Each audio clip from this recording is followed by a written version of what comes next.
अस्सलाम वालेकुम दोस्तों, मुजरब अमल हदीस चैनल में खुश आमदीद। उम्मीद है आप सब खैरियत से होंगे।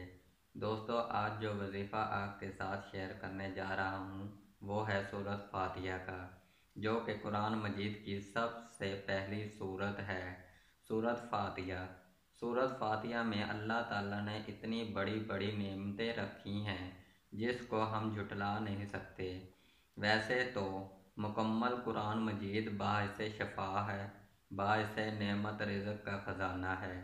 कुरान मजीद की हर सूरत अपने अंदर खूब ताकत बरकत रखती है। तो चलते हैं हम सूरत फातिहा को पढ़ने से हमको कौन कौन से फ़ायदे हासिल हो सकते हैं। सूरत फातिहा को पढ़ने के फ़ायदे तो अनगिनत हैं, मगर इस वीडियो में आपको मुख्तसर फ़ायदे बताऊंगा।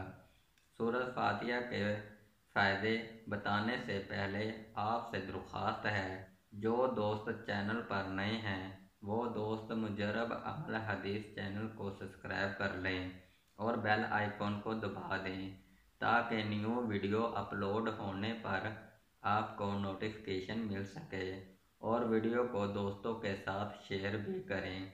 तो चलते हैं हम अपने वजीफ़े की तरफ। वैसे तो हर इंसान को कोई ना कोई परेशानी होती है। किसी को रिज़्क़ की तंगी होती है, महंगाई हद से बहुत ज़्यादा बढ़ गई है जिसकी वजह से काफ़ी लोग परेशानी में रहते हैं, और कुछ लोग अपने करीबी अजीज़ की बीमारी से परेशान रहते हैं, और कुछ लोग घरेलू लड़ाई झगड़े से परेशान रहते हैं, और कुछ कारोबार ना चलने बंदिश की वजह से परेशान रहते हैं। अच्छा रिश्ता ना मिलने की परेशानी, मुलाजमत नौकरी ना मिलने की परेशानी।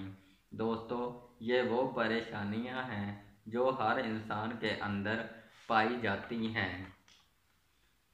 आजकल चलते फिरते किसी भी इंसान से पूछ लें, सुनाओ क्या हाल है आपका, तो वो ही शख्स आपको किसी न किसी परेशानी में मुब्तला नज़र आएगा। इन सब परेशानियों का हल इस वजीफ़े में है। तो दोस्तों, चलते हैं हम अपने वजीफ़े पढ़ने के तरीके की तरफ।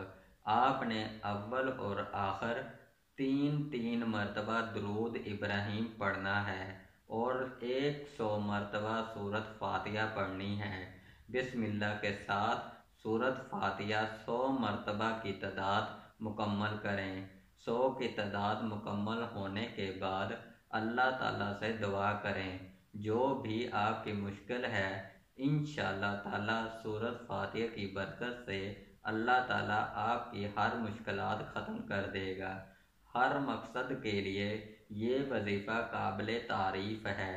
इस वजीफ़े को आपने 7 दिन रोज़ाना लगातार करना है, नागा ना हो। अगर नागा हो जाए तो फिर से आपने शुरू से वजीफ़ा करना होगा। इस वजीफ़े का वक्त एक मुकर्रर हो, जैसा कि आज आपने इशा की नमाज के बाद किया है, दूसरे दिन भी इशा की नमाज के बाद ही करना है। 5-10 मिनट ऊपर नीचे हो जाए तो कोई मसला नहीं है। वीडियो अच्छी लगे तो दोस्तों के साथ शेयर करें। अल्लाह ताला हमको दुख तकलीफ परेशानियों से हिफाजत अता फरमाए, हर जायज़ मकसद में कामयाबी अता फरमाए। आमीन।